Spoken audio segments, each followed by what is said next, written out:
Why do Arsenal players get criticised the most out of any other club's players? And this is a thing I've been thinking about for a very long time. We've seen examples with it at the Euros with Saka and Declan Rice. They're getting criticised a lot, and you're just looking at the other players in the squad and you're thinking, are they playing that much better than the Arsenal lads to be getting so much less criticism than them? And it's a bit disappointing to see it. There was actually a quote from Michael Richards whereby, he says that when Arsenal do something, everybody just wants to pile onto it. And we're seeing this in real life at the minute. Yes, Saka hasn't been at his best performance at the Euros. Yes, Declan Rice hasn't been maybe at the levels he's shown for Arsenal. But even that, saying that for Declan Rice, it's unfair because he is holding that midfield at the Euros on his own. You're looking at the likes of Bellingham. He played really well in the first game. The second game, non-existent. And same with the third game. You're looking at the other lad next to him. If it's Trent, if it's Gallagher, they've not been up to scratch either.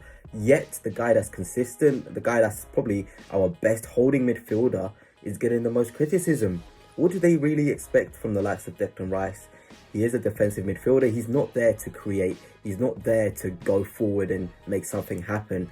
Yet, you're seeing people like Paul Scholes come out and be like, Declan Rice pass forward. This is not the sort of way we should be looking at it, and it's disappointing at a time where we need to come together and support, the England boys out at the Euros. We're coming together to, criticise them.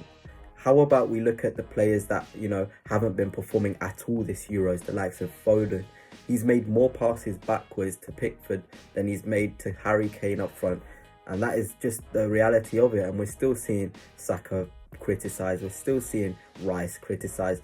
I'm kind of happy that there's not many, other Arsenal players playing for England. Otherwise, I'm sure they would have been criticised as well. Also forget that Bukayo Saka is literally England's second highest scorer in that whole squad.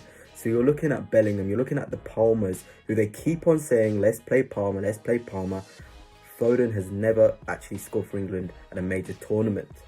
And you're saying Bukayo Saka to get out the side, like bringing in these other players to start is going to make a huge difference. And it would be disappointing if Southgate came under the pressure and decided to play the likes of Palmer and Foden. But then again, I'm thinking as an Arsenal fan, it's better. I'd rather the boys not play at all because the sort of criticism they're getting is so unfair and unjust. And we know their quality. We've watched them 38 games throughout a season. We know when Bukayo Saka isn't at his highest level. We know when Declan Rice isn't playing at his highest level. But we also can look at the other players around them. There's not this bias towards, just criticising them too.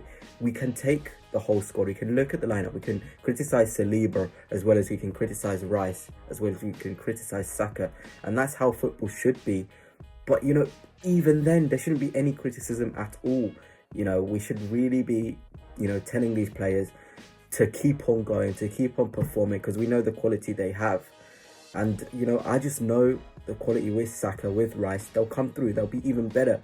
And I wouldn't be surprised if they were the two people to bring England forward. And I'm really intrigued for the game against Slovakia to see the performance of those two, because I think one of their best attributes when we look at both of them is their mentality. They don't let the noise around them get to them. We saw Saka coming back from the Euros, all those years ago at 2020 Euros when he missed a penalty. The mentality to come back from that and be the main penalty taker for Arsenal, it shouldn't be underestimated at all. Same with Declan Rice, difficult times in his career, he's always bounced back. He's always looked confident. He's always carried this, almost this arrogance, which is good in a way. He knows his quality.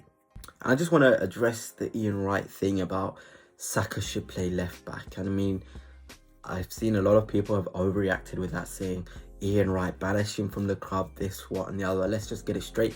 Ian Wright has his own opinion, and that's okay.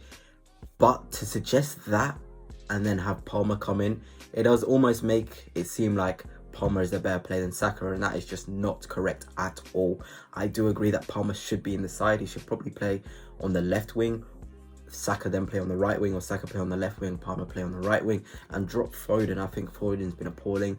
I know he's a really talented and gifted footballer, but if we want to move forward, if we want to win this Euros, these big decisions have got to be made. I saw another stat saying that all of England's best attacks have come down Saka's side with Walker.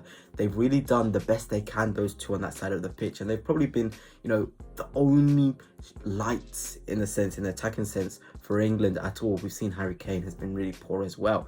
So Ian Wright to say Saka to play left back, I did find it disappointing. Am I going to say banish him from the club? No. It just felt like he was coming under pressure, you know, trying to appease everybody.